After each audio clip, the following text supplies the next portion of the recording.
Last video में हमने देखा कि रिकरेंस रिलेशन क्या होता है, उसका सोल्यूशन किस तरीके से निकाला जाता है, उसका जो कॉम्प्लीमेंट्री फंक्शन है उसके क्या क्या फॉर्मूलेज होते हैं या फिर कितने केसेस बनते हैं। सीएफ के हर केसेस के लिए हमने सीएफ देखा था कि किस तरीके से निकलेगा। आज के इस वीडियो में हम पीएस डिस्कस करने वाले हैं, दैट इज़ पर्टिकुलर सोल्यूशन, और विद एग्जाम्पल मैं आप लोगों को बताऊंगी। अगर आपने वो पहली वाली वीडियो नहीं देखी है तो उसे देख लीजिए, क्योंकि मैंने मेन सारी चीज़ें उसमें पहले बता रखी हैं कि जर्नल सोल्यूशन किस तरीके से निकाला जाता है। तो देखिए, पर्टिकुलर सोल्यूशन की जैसे कि मैंने कहा था कुछ रूल्स होते हैं। रूल्स तो मैं आपको बता दे रही हूँ, बट एग्जाम्पल्स जब हम करेंगे तो वो ज़्यादा अच्छे से समझ में आएंगे आप लोगों को कि किस तरीके से अप्लाई किया जाता है।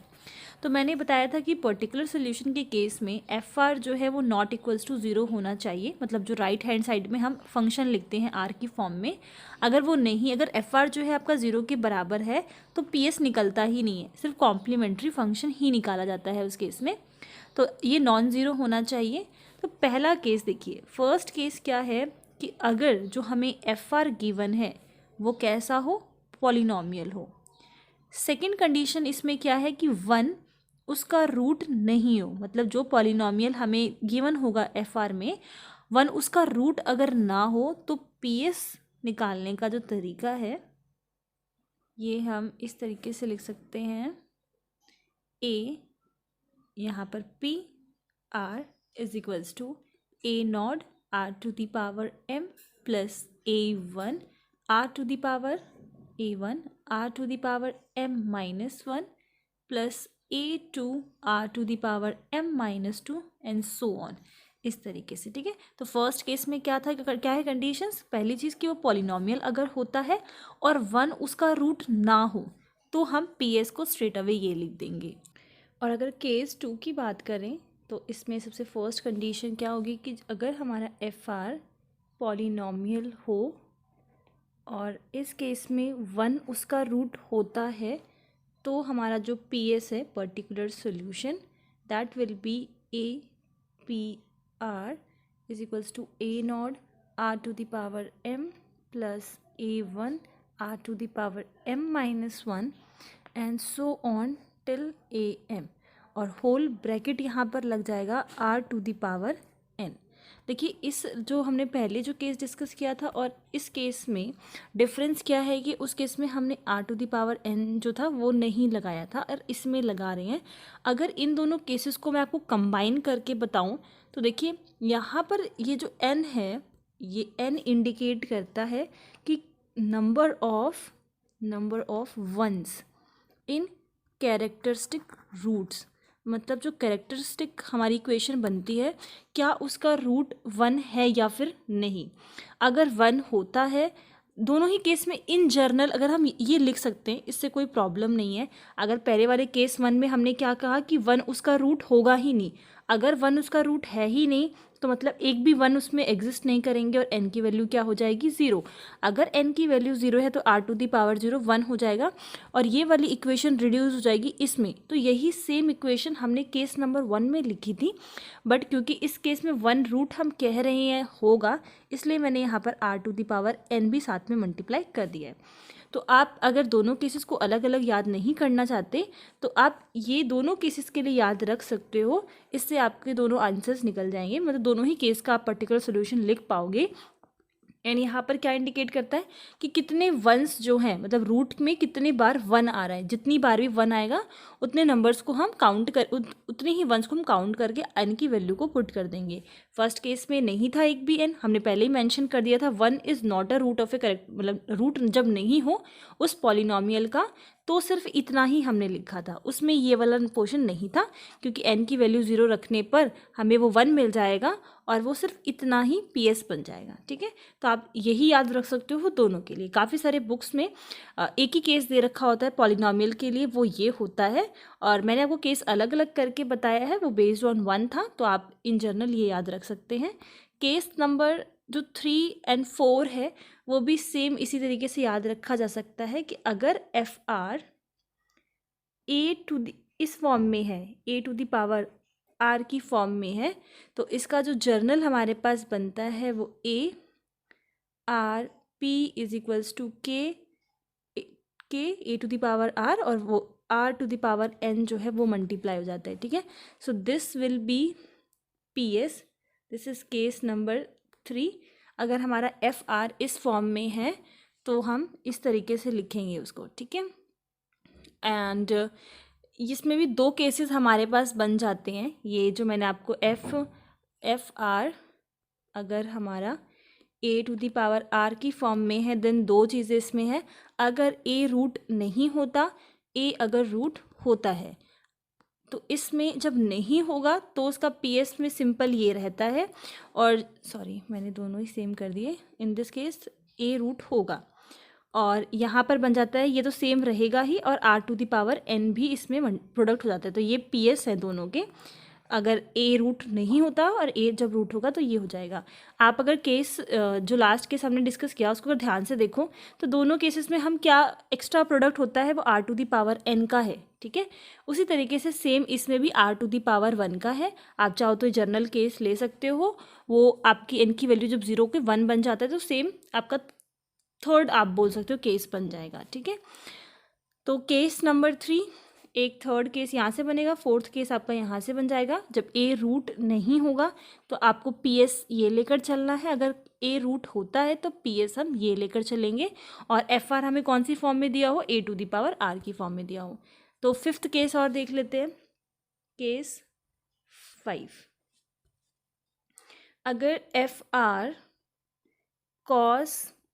कॉस बी आर या फिर और sine b r beta r इसकी फॉर्म में दिया हो, मतलब अगर हमारा फंक्शन कॉस और साइन की फॉर्म में दिया हो, कॉस बीटा आर, उस केस में जो हमारा पर्टिकुलर सॉल्यूशन होगा that will be a r p is equals to A1 cos beta r plus A2 sine beta r, where a and ये जो A1 और A2 है वो हमारे कांस्टेंट हो जाएंगे। तो ये 5 केसेस हो गए। अगर आप अलग अलग करके इसको रीड करते हो तो 5 केसेस बनेंगे, अदरवाइज टोटल 3 केसेस बनेंगे, क्योंकि पॉलिनॉमियल्स में ही हमने 2 केस बना दिए, ए टू दी पावर आर के हमने 2 केस बना दिए और एक सिंगल केस हमारा कॉस और साइन का हो गया। तो काफ़ी सारी बुक्स में आपको 3 केसेस नज़र आएंगे जब वो इन जनरल एक ही दे रखा होगा, और अदरवाइज 5 नज़र आएंगे जब वो अलग अलग करके बताएगा, ठीक है। अब एक एग्जाम्पल से पी एस निकालने का तरीका देखते हैं। So question is A R plus 5AR minus 1 plus 6AR minus 2 is equals to 2R to the power or R square minus 3R plus 1, okay. तो सबसे पहले हम CF निकालेंगे। CF के लिए हमने जो हमारा फर्स्ट स्टेप था वो ये था कि जो AR माइनस 1, AR माइनस 2 और AR माइनस 3 इन टाइप्स की जो टर्म्स होती हैं उनको हम एक साइड शिफ्ट कर लेते हैं। तो ये ऑलरेडी शिफ्ट हो रखा है, तो ये जो है हमारा वो ये क्या है, FR हमें गिवन है, ठीक है, क्योंकि ये R की फॉर्म में है तो इसको हमें शिफ्ट करने की ज़रूरत नहीं है। ये हमारा हो जाएगा, इससे हमारा CF निकलेगा। तो ये हमारा हो जाएगा, कितनी टर्म्स है, 1 2 3, so this will be m square plus 5m plus 6 is equals to 0। ये मैंने आपको CF में बताया था किस तरीके से निकालते हैं। इसके फैक्टर्स बना लेंगे, इसको 6 को ब्रेक कर देंगे 2 और 3 में, this will be m plus 2 m plus 3 is equals to 0। 2 roots यहाँ से हमारे पास आ गए, m की वैल्यू -2 -3। तो ये कैसे हैं, रियल और डिस्टिंक्ट है। तो यहाँ से जो हमारा CF निकलेगा C1 -2 to the power r plus C2 -3 to the power r। क्या फॉर्मेशन बताई थी CF की, यहाँ पर C1 रहेगा, यहाँ पर आपका पहला रूट जिसको हम M1 मान रहे हैं to the whole power r, plus में C2 आपका अगला root M2 to the power r। ये मैंने आपको जनरल फॉर्मूला बताया था CF निकालने का।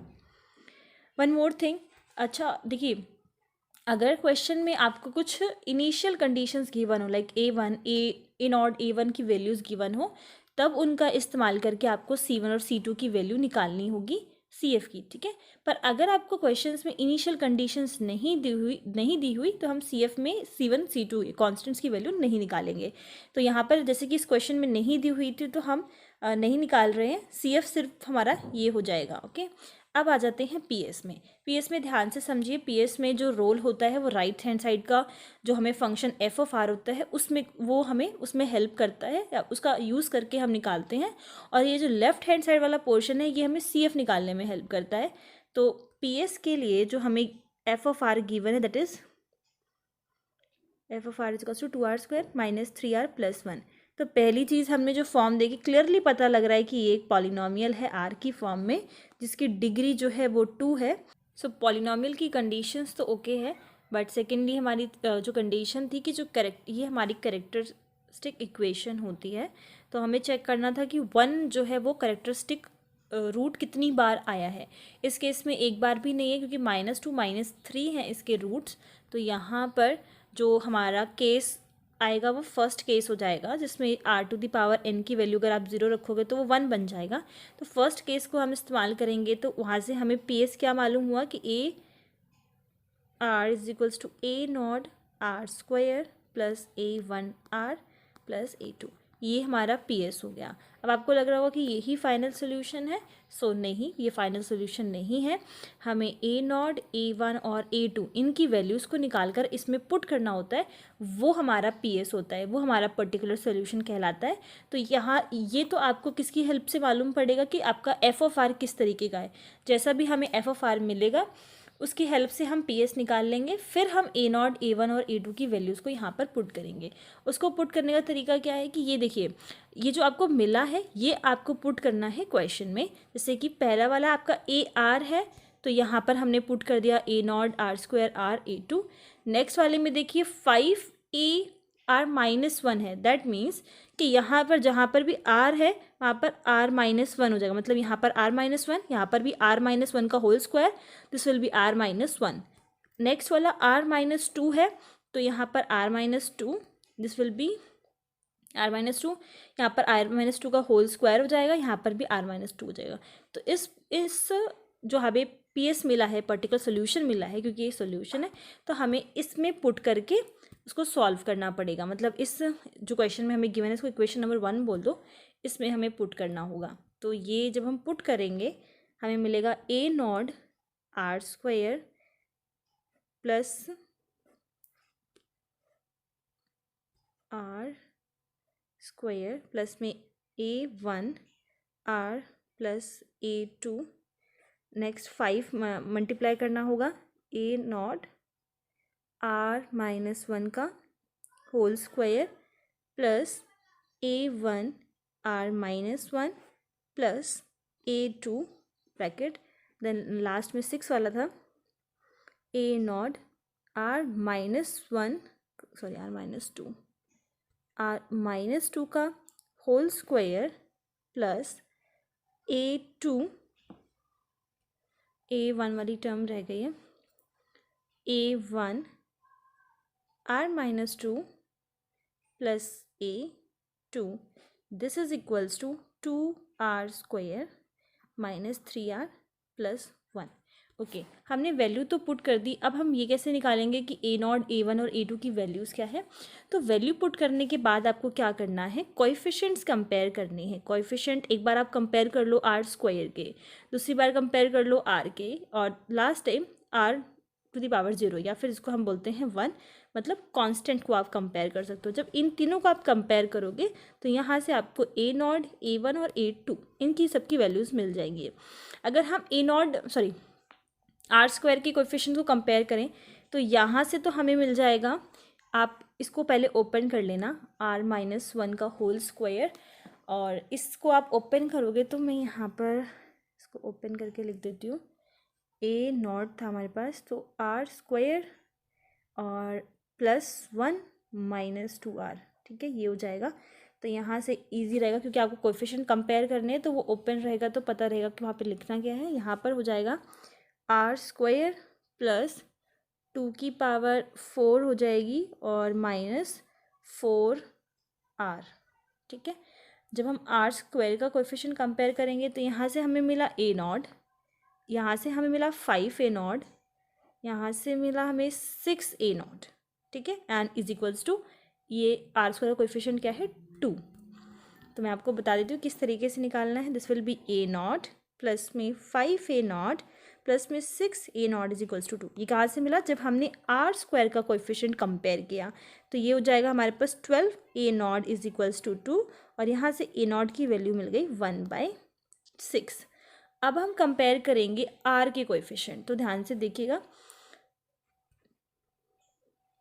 आर का कोएफिशिएंट यहाँ पर a1, देन यहाँ से आपको मिल जाएगा आर का coefficient that is -10a0। Okay, यहाँ से देन आर का कोएफिशिएंट a1 यहाँ से मिल जाएगा और आर का कोएफिशिएंट चाहिए 6 4 24 -24a0 यहाँ से मिल जाएगा, a1 यहाँ से मिल जाएगा और यहाँ से -3 मिलेगा। ठीक है, तो आर का जब कोएफिशिएंट कंपेयर किया so we got a1 plus 5a1 plus 6a1, मैंने a1 का पहले लिख दिया है सारा, then -10a0 then -40a0 is equals to -3। a1 okay -10a0 okay, a1 okay 5 जो प्रोडक्ट हो रहा है वो 5a1, देन यहाँ से मिला था -24a0 ओके, लास्ट वाला 6a1 ओके, -3 करेक्ट है। अब इसको सॉल्व करेंगे so we will gate 12a1 -34/6, ये हो जाएगा हमारे पास इक्वल्स टू -3। a0 जहाँ पर है वहाँ आपको वैल्यू पुट करनी है 1/6, क्योंकि सिर्फ फिर a1 में a1 की हमें वैल्यू मिल जाएगी। तो यहाँ से a1 की वैल्यू मिल रही है हमें 2/9। ओके, ये a0 की वैल्यू हो गई। लास्ट बचा कांस्टेंट कंपेयर करना है, तो लास्ट वाले में a2, देन यहाँ से मिलेगा हमें 5a0 और यहाँ से हमें मिलेगा 5a2 और यहाँ से मिल जाएगा 24, कांस्टेंट 4 था, उसके बाद 6a2, यहाँ से 1 इज इक्वल्स टू 1। ठीक है, तो जब कांस्टेंट को हम कंपेयर करेंगे, कांस्टेंट को कंपेयर करने पर we will get a2 plus 5a2 plus 6a2 plus 5a0 plus 24a0 minus 5a1 minus 12a1 is equals to 1। अब आपको क्या करना है, जो a0 की वैल्यू हमने निकाली थी, a1 की वैल्यू हमने निकाली थी, वो सब इसमें पुट कर देना है। फिर ये पूरी इक्वेशन किस में बच जाएगी? a2 में, और a2 को सॉल्व करके हम वैल्यू निकालेंगे -216। आप लोग एक बार सॉल्व करके देख लेना। ठीक है, तो a1 a2 a3 की बेसिकली हमें वैल्यूज़ निकालनी है और वापस से जो PS हमारे पास था, पर्टिकुलर सोल्यूशन जो हमने निकाला था, इसमें पुट कर देंगे। ठीक है, तो लास्ट जो हमें पर्टिकुलर सोल्यूशन मिल रहा है that is APR is equals to 1/6, a0 की वैल्यू पुट करी, 2/9 R -126, ये हमारा हो गया PS। हमें पता है जर्नल सोल्यूशन किस तरीके से निकलता है, general solution is equals to CF plus में PI। तो हमारा जो जर्नल सोल्यूशन आया था पहले उसको लिख देंगे, दैट इज C1 -2 की पावर R प्लस C2 -3 की power R plus 1/6 R square plus 2/9 R minus 1/216। ये हो गया फाइनल आंसर। तो इसी तरीके से इसके सारे क्वेश्चंस होंगे रिकरेंस रिलेशन के, जब आपको CF निकालना है और PI निकालना है। CF मैंने अभी लास्ट वीडियो में बताया था, इसमें हमने सिर्फ PI के बारे में डिस्कस किया है। थोड़ा बहुत आइडिया आपको CF के बारे में भी लग गया होगा, तो उसके मैंने फॉर्मूलेज बता रखे हैं, कौन से केस में कौन सा CF का फॉर्मूला इस्तेमाल करना है, तो वो आप लोग देख सकते हो। एंड आई होप ये क्वेश्चन आप लोगों को क्लियर है। इफ़ कोई भी डाउट हो तो पूछ सकते हो। Thank you.